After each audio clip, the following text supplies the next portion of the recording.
Hello मेरे प्यारे साइंटिस्टों, तो कैसे आप सब ठीक ठाक। उम्मीद करता हूँ कि आप सब खैरियत से होंगे। A very good morning, evening, afternoon, whenever you watch this beautiful lecture.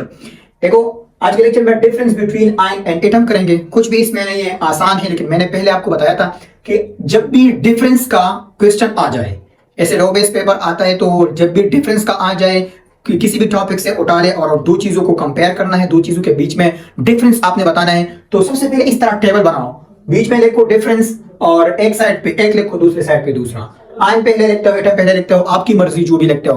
फिर इस टेबल में हेडिंग्स बनाया करो, ऐसा नहीं कि डायरेक्ट लिखते हो, हेडिंग्स बनाया करो, तब आपको फुल मार्क्स मिलेगा। तो सबसे पहले हेडिंग देखो मैं क्या बनाता हूं।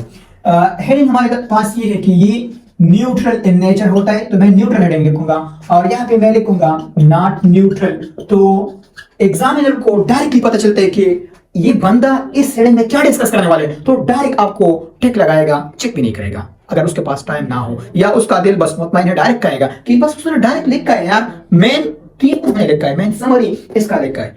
अब आप इसके नीचे लिख सकते हो कि atom is neutral in nature.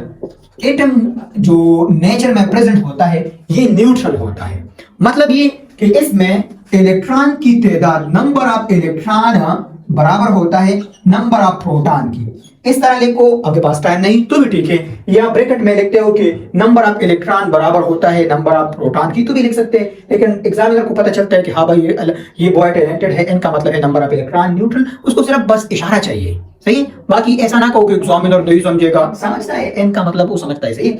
इसमें आप देखें तो आयन इज नॉट न्यूट्रल, ये न्यूट्रल नहीं होता। मतलब ये कि नंबर ऑफ इलेक्ट्रॉन जो है ये not equal to number of proton, ये प्रोटॉन के बराबर नहीं होता।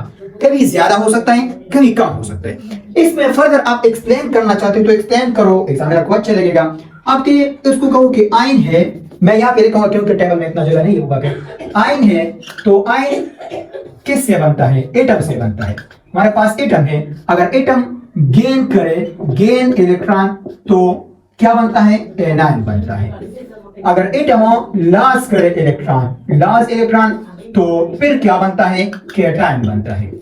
अब एनायन में नंबर ऑफ इलेक्ट्रॉन जो है ये ज्यादा होता है नंबर ऑफ प्रोटॉन से, और कैटायन में नंबर ऑफ इलेक्ट्रॉन जो है ये कम होता है नंबर ऑफ प्रोटॉन के मुकाबले में। ये आप यहाँ पे लिख सकते हो।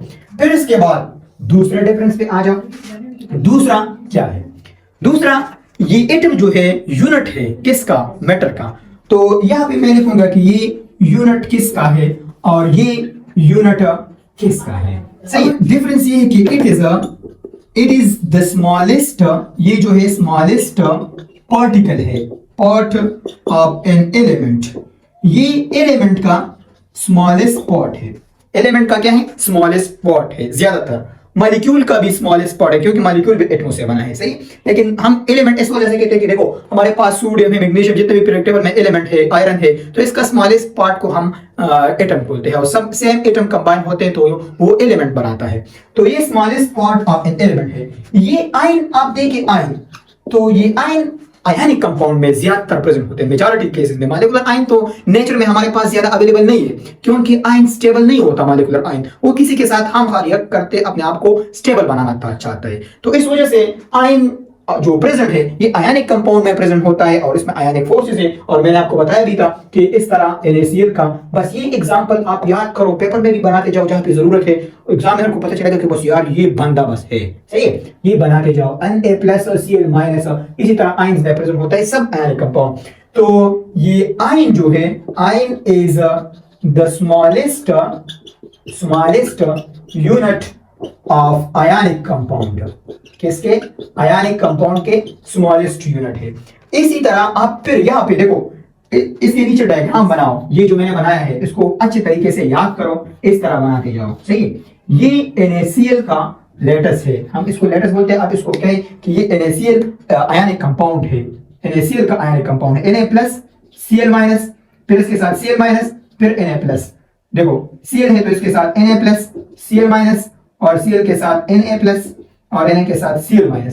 तो इसको बोलो कि ये क्या है? ये एनायन है, और ये क्या है? ये कैटायन है।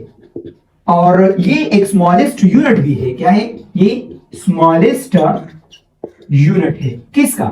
ये सब हमारे पास जो है ये आयनिक कंपाउंड है। अब आयनिक कंपाउंड को आप देखें तो आयनिक कंपाउंड आयंस पे मुश्तमिल है। देखो ये आयन है ना, ये आयन है ना, आयन है ना, आयन है ना, तो ये इसका स्मॉलेस्ट यूनिट है, इसके नीचे बनाओ। सही। फिर तीसरे डिफरेंस पे आ जाओ, यहां पे इसके साथ अब एग्जांपल देखो।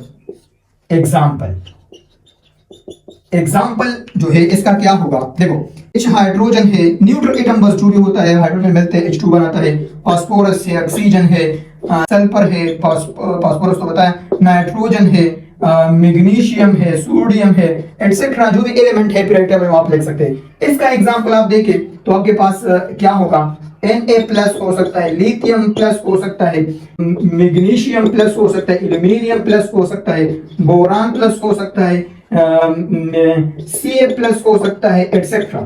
ये सब जो है एग्जांपल में आप लिख सकते हो। अब देखो, the reactivity of ion is faster as compare to the atom. Atom के मुकाबले में आयंस का रिएक्टिविटी ज्यादा होता है, क्योंकि एटम में हमारे पास हीलियम, नियान, आर्गन, क्रिप्टॉन ये एटम भी आते हैं और उसका रिएक्टिविटी स्लो है, गैस फॉर्म में प्रेजेंट है।